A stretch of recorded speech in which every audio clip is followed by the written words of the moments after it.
Yeah, so I did want to talk a little bit about fan fiction and just kind of how it could fill that bubble left by some of these stories.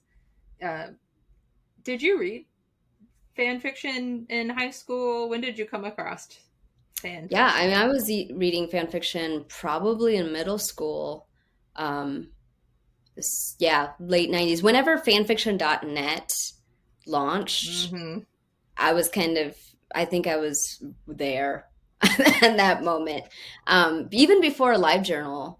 And when I tell my students that I used to read fan fiction, they were like, "Ooh, what kind? Like, what did you?" I was like, "I read fan fiction before AO3.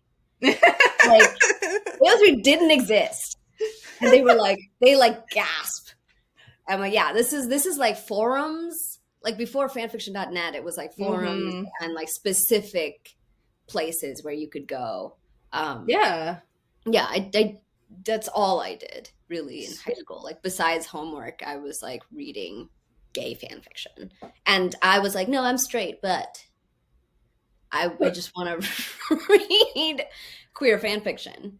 So I discovered the first fan fiction pairing that I ever came across. I came across not on purpose. I was on AOL, so I was probably like way too young, but I came across a site that was a fan site for Buffy and Giles. Ew. Yes, ew. And because that was so much ew, it like stayed in my mind. Like I can't forget it because I was like, what? Why would anybody? And like whatever, right? Like I Yeah. don't care now as an adult, but as a like 12-year-old kid, I was like, why? He's like her dad. Um yeah. So but then after that, it was really like late high school, more like freshman year of college for me that I actually read it, which is crazy because you and I didn't talk about the fact that we were reading fan fiction together. No. It was not cool to be a nerd in that. No. So we did. Um They were like we're like little hunched little moles being like fan fiction and then like mhm. not actually talking about it. But my biggest ships in fan fiction when I was like that age, Glinda and Elphaba, and Right. then Isn't that Billy. canon? No, it's not. So in the book, I love this. I'm like, so in the book Wicked, they share a kiss. Oh, It they can do in certainly the be book. they share a kiss in the book. It's a very charged moment. Hmm. Um, I never like listening to the musical because I listened to it a lot. I remember this moment where I was like driving in my car and I had with my lesbians. I had my Hmm. friend Anna on one side and my friend Jenny in the back. And Anna was like, "Have you ever really listened to the words of loathing?" And I was like, "Yeah, I sing every single word." And she's like, "No, like really listen." And then I was just like, "Oh my god." Why aren't they together? What is wrong? And so I Yeah. had to like find sources of material where they were together. Um, Hmm.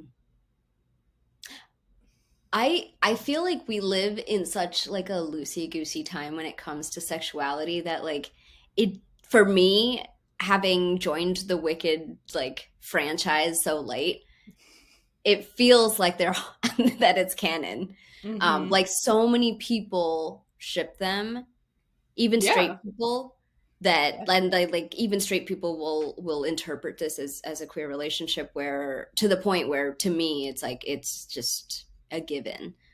Just like I don't know if you've ever seen BBC's Merlin, Yeah. but this was one of the first times where I was studying fan culture then, like as a scholar, and I was fascinated because this was one of the first fan communities where a queer relationship was accept or was that was not canon was accepted by like 80% of the fandom as canon.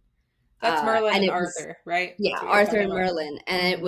it's just amazing that that Mm-hmm. was able to happen in like I don't know, probably 2012, something like that. Yeah, I remember watching that show, and I remember it being like, I'm not the audience for this because I think it was like slated to be like a preteen, like Yeah, it was younger. it's like written for like like younger kids. It's very much like yeah, we don't even have channels that are targeted at tweens anymore, really, that do anything, but No. almost like a Disney Junior, or like, yeah, like a Disney Channel series kind of vibe, It did feel very Disney Channel. but very well done. Yeah. And yes, the entire time I was like, huh, they love each other, like love each other, Yes. and things would be a lot less complicated for them if they just loved each other.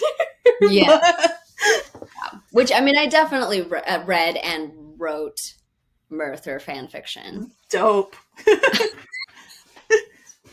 The only fan fiction that I ever wrote, and it was never good, was Regina, the Evil Queen, and Emma Swan from Once Upon Oh my a God. Time. I remember, I think you did tell me I about this. did. Yeah, exactly. It took Yeah. us to like what, like 2014 to then Yeah. finally be talking about the fact that not only do we both read fan fiction, but then maybe we're writing it. Yeah. Yeah, because that relationship is about a woman who was evil who adopted another woman's kid, and the entire first season they are like standing face to face, breathily talking at each other. It's Yeah. very enemies to lovers. It radiates queer to me, but Yes. they never went there. They could have gone there, and they They knew that. never see like that was the time period where like everyone built these weird queer, almost queer relationships, and then they never actually went there, which is why when they did, like in like Legend of Korra, when Mm-hmm. at the end it was hinted, but they had already been pulled off the air for killing a character on screen, so they were like not gonna go fully there. But then Mm-hmm. the comics that continue the story are definitely like They're open together. and Yeah. explicit. Mm-hmm. And then Adventure Time, weirdly.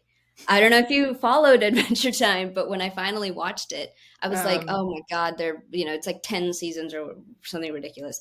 I was like, they're building this in this queer baiting and it's awful and I hate this. And then in the final, they were like, no, we haven't been baiting you. Like this is a canonical relationship that's going to happen. They had an on-screen that's kiss that and Princess Marceline and Princess Bubblegum and Marceline the Vampire. okay. Yeah, Yeah. it was great. I've seen that show, but I never really watched that show, if that makes any sense. Like it's Yeah. been on various times and I've seen lots of episodes, but I've never like watched it chronologically to like absorb the story in any way. Um Yeah. I mean, it's worth it in the end, but because it like builds this enormous lore.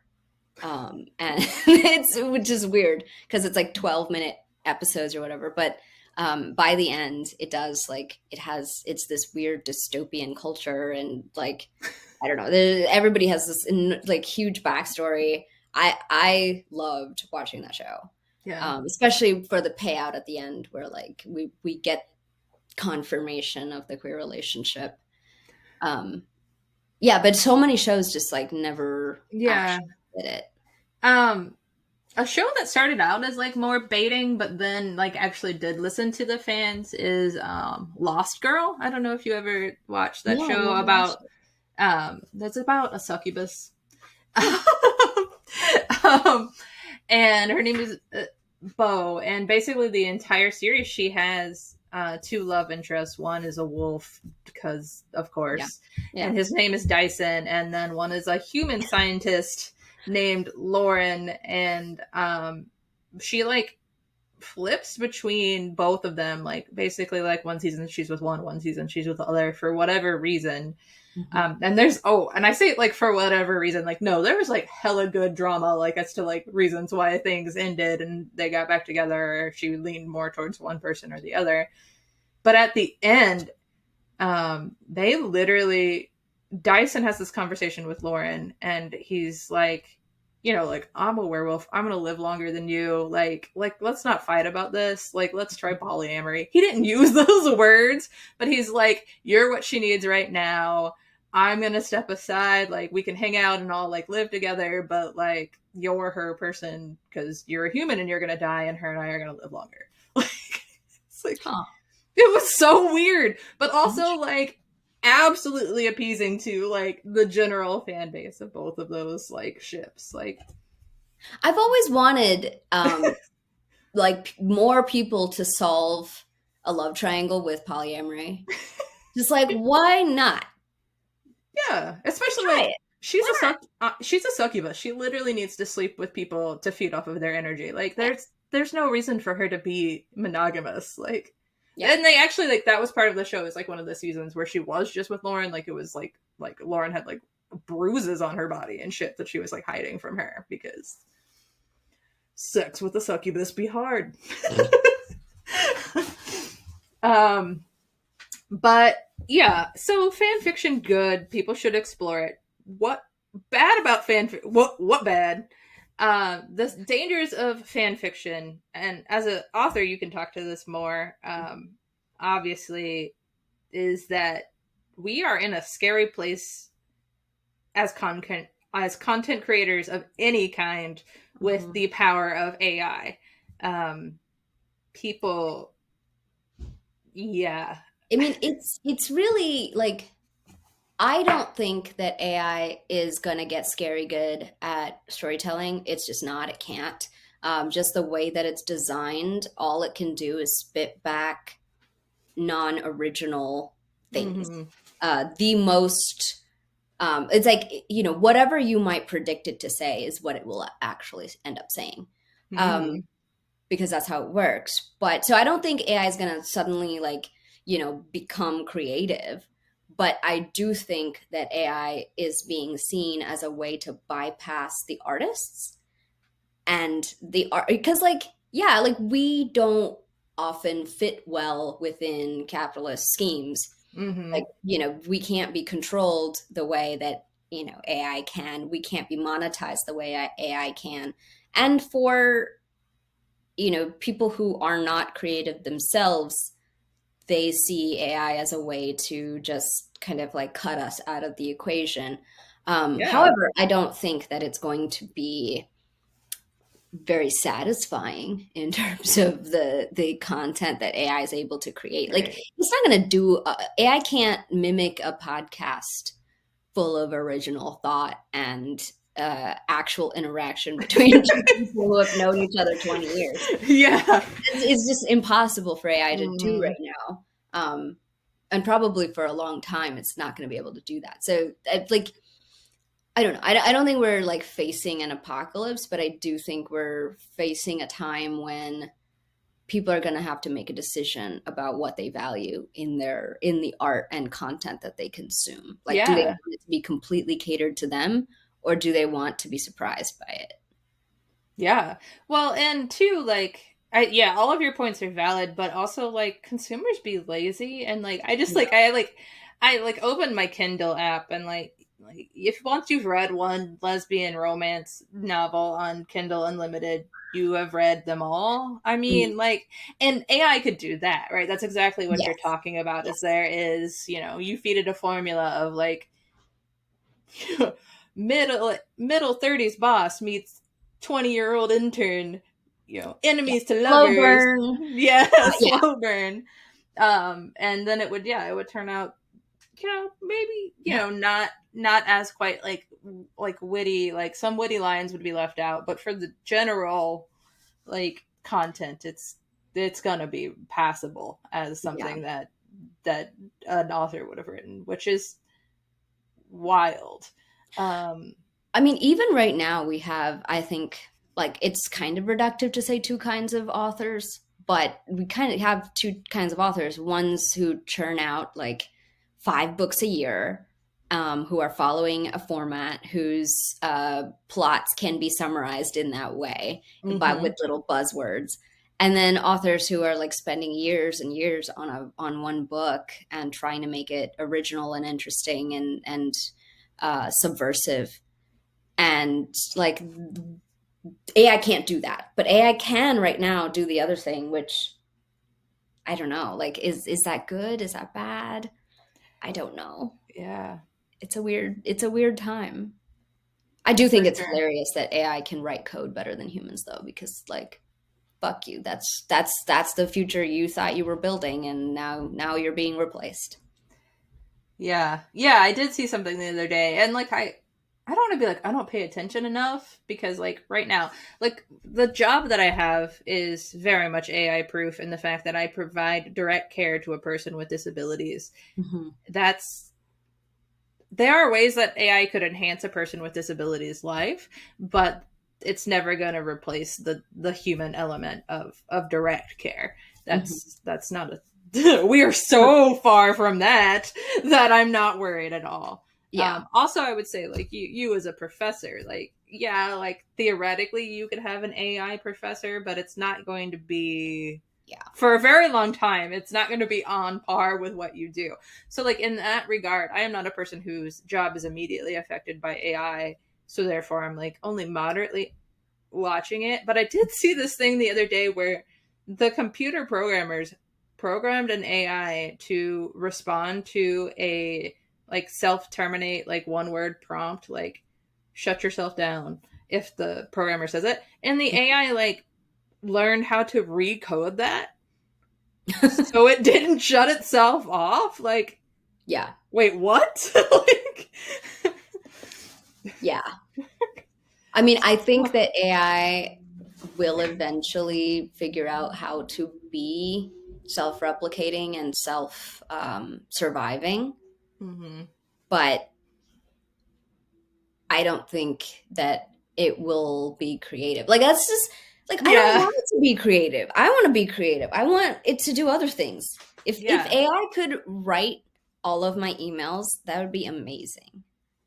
Like I emails take up so much of my time, like day to mm-hmm. day, that I want like an AI assistant that screens emails for me. That would be amazing. But no, it's trying to replace me instead. Right. Yeah, it's not focused on the right things at all. And the person with disabilities that I know that like uses it to like find answers to things, it's not always right. Like if you Yeah. if you ask Google Gemini a question, it will give you what the internet thinks the right answer is, which is not always the right answer. Yes. Um, so there's that problem for sure with the future of it. It's But for people who want a very specific kind of fan fiction, I guess. yeah, absolutely. Why not? Yeah.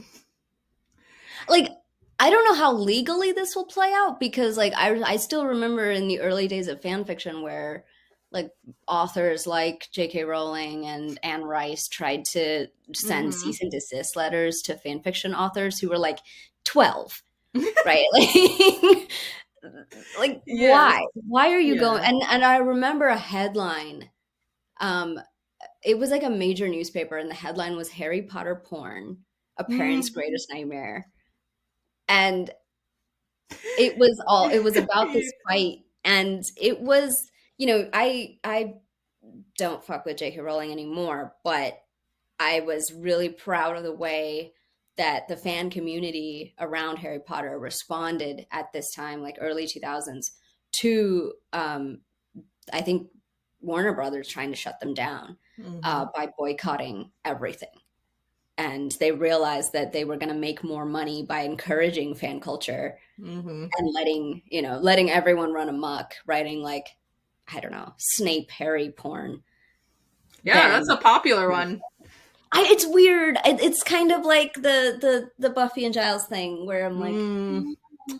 Yeah, especially uh, in situations where Snape gets pregnant. I'm like, wait, what? I mean, yeah, cool. That's such a very popular subgenre of it really is. yeah, yeah. Whatever. What if that's what you're into, that's what you're into. I guess. I mean, I would much rather it play out on a screen rather than like in real life with people. Yes. So Um, yeah. but Another a fun thing though is that every year my students, when they find out I wrote fan fiction, are like, "Well, can I find it?" And I'm always like, "Good luck. You can try. If I'm still waiting for the day when one of my students like emails me my fan fiction like name. Um, mhm. I mean, I gotta give props to them if they act. I like buried that shit purposefully. and intentionally and hard. Hmm. So hopefully they'll never find it. But I also don't have the access to the original email address that I used, so I can't shut it down. I can't take it off. So it lives there, you know. Yeah. Hopefully it will just continue to live out its life. Um, oh, the other thing that's creepy about AI that I want to talk about is like taking pictures of people and making them kiss. Like, What? yeah, Wait, explain this to me. you can take a picture where two people are in it, Oh. and AI now can make those two people kiss, which is bizarre and gross. Like I feel like this is a very specific application, but I get it. Because I remember doing this on Photoshop. Like people would do it on Photoshop to post in these forums where, Mm-hmm. it's not Yeah, you quite, like cut out an angle of yeah, where and then you just kind of mash them together, old yeah. school. But no, now it's like you just put the picture into AI and it turns the faces together and they kiss. Oh, yeah. Um, and even weirder because I'm pretty sure you could do that with any photo of any two people, which is incredibly Oh, disturbing. yeah, Yeah, like there's no consent there. Um, yeah. Ooh, So that's a scary feature of AI. Even when it looks fake, like nobody thinks that it's like real people, but yeah. one day it probably will look more real because every time I see an AI, I'm like, oh, whoa, we're at this point already. Yeah, but at the same time, like I think I read an article that said AI is, at least some AI is starting to show the same symptoms that mad cow disease shows. Like when mad cow disease is when interbreed too many Yeah, too many cows like close together, and it's they just start to their cognitive degeneration begins, and AI is consuming so much AI generated content that it's like in some AI models are stuck in this loop where they're showing cognitive decline. And I'm like, well, good. I hope yeah, it destroys itself. This is not the future I want. for sure. Uh, Oh God. I wonder, I just had this thought, like, I wonder if Trump and Musk fan fiction exists oh, and like how big God. that fandom is.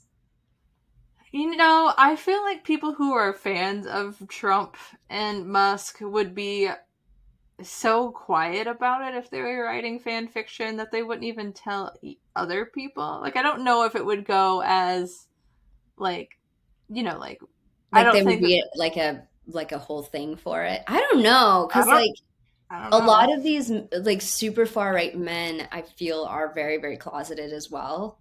Yeah, So, but you're saying that they wouldn't want to be in community with others, that they would like yeah. I be think that like they would be like, basement gremlins. yes, Yeah. Okay. Yeah, that might I don't know. Now I want to go look it up. I'm not. You can let me know, but Um, don't. yeah, I feel like it would I don't mess want up to my open algorithm that for door. I don't want to open that door. Gross. Yeah, funny week though for those two, for sure. yeah. Yeah. They are not getting along, which I mean, of course they never did. Yeah. I don't Yeah. think two narcissists can really be. Right. Two narcissists can't be in a relationship together. Yeah, That's we know that. yeah. Um God, what a weird time. Oh. yes. What a weird But time. it is the perfect time to be talking about Gay2k. Yeah, I mean, I like talking about Gay2k because like in a way it's part like, oh man, like things were rough then, but like also not that rough. Like it came Yeah. about really for me. I like really got into like exploring it because I was so impressed by Heartstoppers, the Mm, show. mhm. I didn't read the comics until after I watched the show, but I just like the idea of that there's a show that's really really targeted at teens that just speaks teen, that is about coming out and just it just starred teens.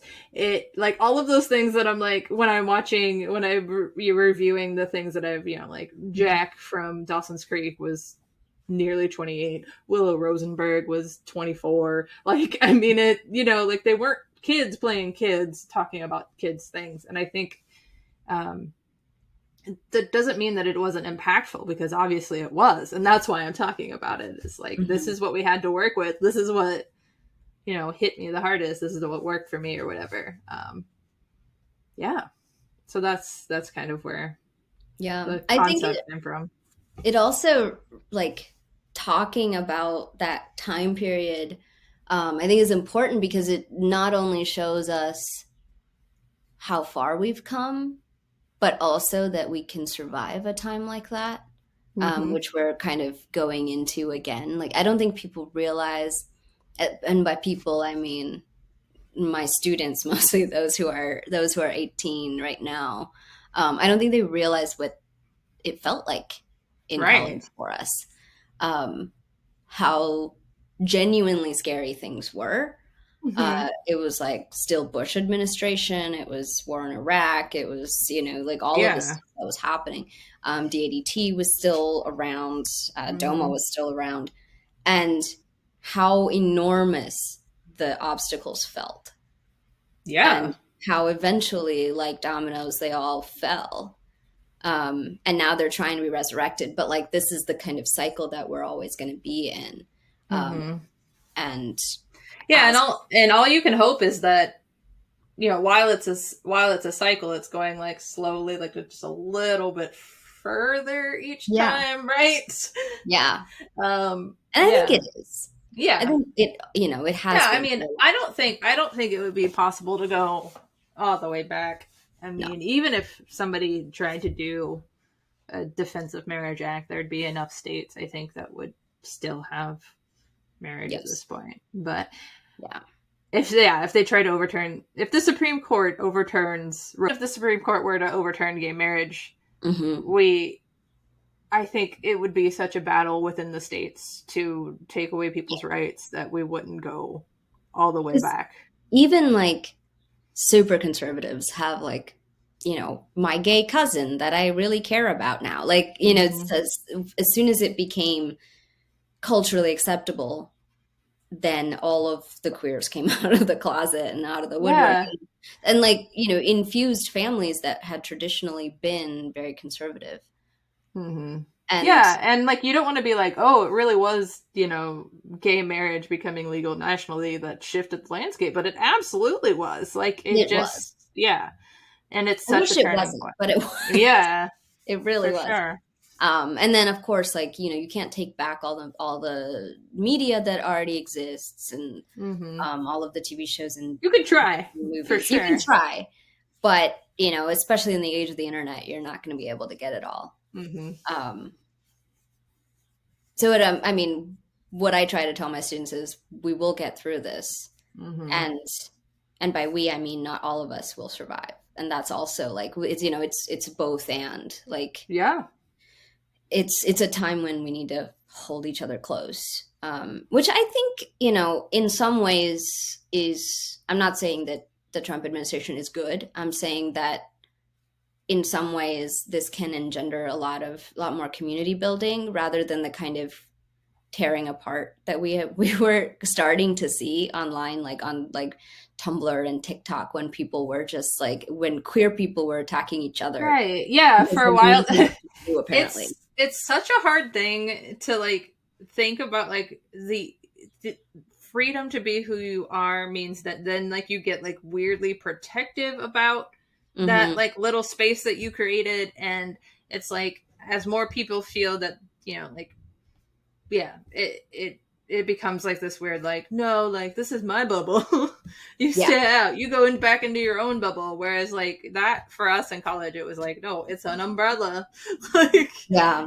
it's I mean, only that's an something umbrella. I'm really Yeah. grateful for about, going to school in Lincoln, is that the queer community was so small that we couldn't afford to go off into our own little bubbles, because it would be like a bubble of 2 or 3 people. And Yeah.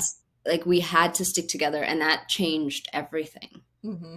Well, Um, like that photo you showed me, of like 10 people sitting around, and like, no, that was like the entirety of the Hmm. queer group on campus when we were freshmen, which is crazy. Maybe Yeah. like one or two other people would come occasionally, but for the Hmm. most part, like the people in the photo, that was it. Like the Yeah. And it's a strangely diverse photo. yeah. Like when you say Lincoln, Nebraska 2005, no one will think of the amount of diversity that is represented in that photo. Not at all. No, I am incredibly grateful that I went to college at a time where a whole bunch of diverse people were deciding to come out, because otherwise my life would have Yeah. been, it would have been a lot longer and a lot harder before I started meeting people who were, And it's yeah, worse great. now. I visited UNL and went to, the Spectrum meeting, and it was like all white queers. And I was like, what happened? And they were like, well, uh, Black queers have their own group, and then like the Asian queers have their own group. And I was like, oh, fuck. Like it has Yeah. been siloed, Whoops. which is sad. Yeah. And they're all like, none of them are political. They're all like social clubs, which I Yeah. was like, oh, interesting. But this was before the Trump election, so I'm hoping that people find their political feet again, because that's also like it's important. If Yeah. we stop fighting for those rights, they are going to take it away. Yeah. Well, and I know I don't live, I live Nebraska adjacent, so I hear about like the politics stuff, and I feel like, yeah, I mean, there have been enough bills that have raised everybody's, concerns, Mhm. and I think there are a lot of people fighting for the LGBT, especially the T in Nebraska right now, but that are the LGB, like, and Mhm. and maybe more in a way that I hadn't really seen in a while. So, and Yeah, that's true in Iowa too. So, and just going back to the Bend It Like Beckham thing, I feel like the South Asian community has also been getting more and more conservative over the last 20 years. mm, Because like a lot of queer people, they got complacent about their mm-hmm, rights, and now that student visas and work visas and deportations are on the chopping block mm-hmm, of like immigrant rights are definitely on the chopping block right now.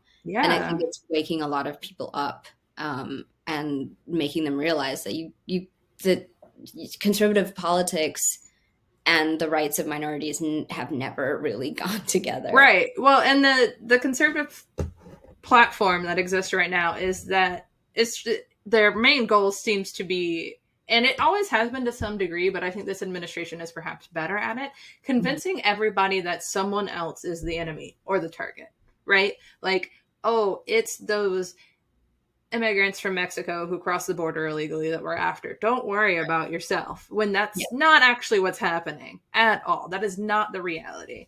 And like, it's government fraud that we're going after, and we're not going to cut Medicaid. Like, no, come on. We knew they were going to cut Medicaid. Like, yeah. and I and mean, maybe you would hope that we did. I think and and some some of people didn't, right? That's the whole yeah, thing. Yeah. That's how but they you're right that with this administration, they are moving so fast, and they are actually doing all of the things that they said they wouldn't do. So that mm, hopefully, I don't have a lot of faith in people, but I hope that even the people that supported them are going to realize how much they personally stand to lose, because a lot of people, and I think this is pretty much what brings together the conservative movement for me, is that they don't care unless it affects them personally, yeah. which is the That's opposite of like the bleeding heart liberal thing, where we're like, oh, I feel for this person across the world. And a lot of mm, conservatives are like, no, I care about me and mine. And as mhm. soon as that's threatened, though, then they'll like hopefully mobilize. Um, What's so crazy and has always been true, like when I like talk to my family and stuff about like those conservatives, like I look out for myself kind of values, is that they, so many of them genuinely believe that their issues have been not taken care of, like whatever they're struggling with, they haven't been helped out by the government for so long, and they genuinely believe that. and it's just And even at not. the same time, they're like benefiting from a lot of policies Mm-hmm. that stand to go away under Yeah. this administration. Yeah. Mm-hmm. Like, yeah, like if you're a farmer in Iowa right now, like you're not doing great. Like you're just not. Like it's Hmm. not a thing. So, Yeah. um, Like everyone. The only thing that's doing well is weirdly the stock market. mm-hmm. And Weirdly. everything else is just like, I don't even know. I don't even want to look at the price of like the milk I buy. Well, yeah, and then like yeah, being luckily in that place where we can still not look at the price of every single item and just look at the Mhm. total, right? Like luckily, I live a good enough. I live a good enough. Nope, not gonna say that. I live a comfortable enough lifestyle right now where I Mhm. don't have to count every penny, and that yeah, it is a place of privilege, and I'm lucky, but yeah, lots of people that live on food assistance or whatever can't, and that's No, yeah, I mean, it's only going to worse for them. So yeah, I keep thinking about like how much rent we paid in 2006 yes, to live in an entire like four-bedroom house, mm-hmm. and how even with inflation, like that, we I don't think we'll ever get that back. No, absolutely not. You could you could work a 10-hour a week job for 25 hours a week and pay for rent. Like Yeah. what? Like I Yep. had my rent covered from 1 week of work. You know, like there were other bills and Yeah. stuff too, but the rent itself was covered in 1 week. Like what is that? Yeah. That's never gonna happen again. Like it feels amazing to me that I could, be financially independent from my parents. Like halfway through college, I was like, oh shit, they're using this to blackmail me, so I'm Mm-hmm. not gonna do this anymore. And I could have two jobs and pay for my rent Mm-hmm. and groceries, and even the amount of booze that we consumed was not cheap. Nope. Going out, all of it, I could pay for all of it Mm-hmm. just by having a couple of jobs, and I that's totally not happening anymore. Mm-hmm. Yeah. Okay. Non-bummer closer. Yes, Let's figure non-bummer out. closer. Let's figure out how to not. Um, I we didn't give a full play-by-play of Bennett like Beckham. We probably could have done better, but I think we covered all the important parts, Yeah, and absolutely people should watch it for themselves. I watched it. It's on Disney Plus, so yeah, it's that's how I definitely watched it. it's accessible. Most people have Disney Plus or Hulu these days, so do check it out.